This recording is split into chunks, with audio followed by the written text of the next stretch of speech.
got you feeling alive. Tell me how to show you it's a beautiful life.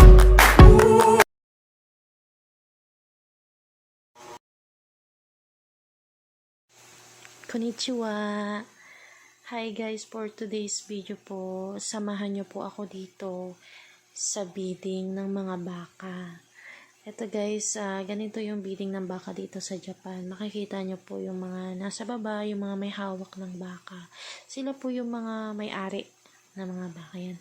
Iikot nila yan kasi para makita ng mga bidders yung ganda at kalidad ng bakang alaga nila.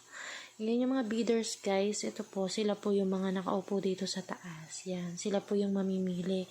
Sila po yung magpepresyo, mas mataas na kalidad, mas mataas din yung bid, syempre.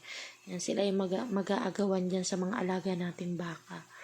Ito yung mga, isa sa pinaka excited na part sa aming mga farmers, yung araw ng bidding.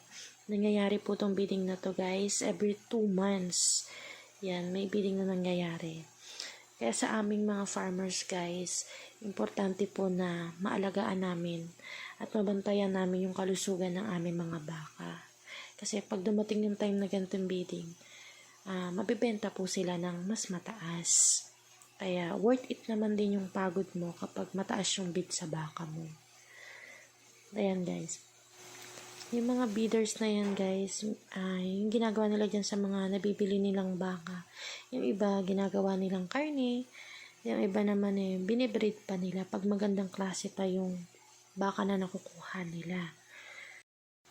Ayan guys, dito na rin yung moment na minsan malulungkot ka kasi syempre matagal mo nakasama yung mga alaga mong yan. Pero wala tayong magagawa, ganun talaga yung cycle ng buhay nating farmers dito sa Japan. Alam mo naman tayo mga Pilipino, pag na-touch na tayo sa isang bagay, syempre kapag nawala sa atin, malulungkot din tayo. Pero guys, pag ganitong bidding na tas mataas, talaga namang mapapahiyaw ka na lang talaga kasi worth it lahat ng pagod.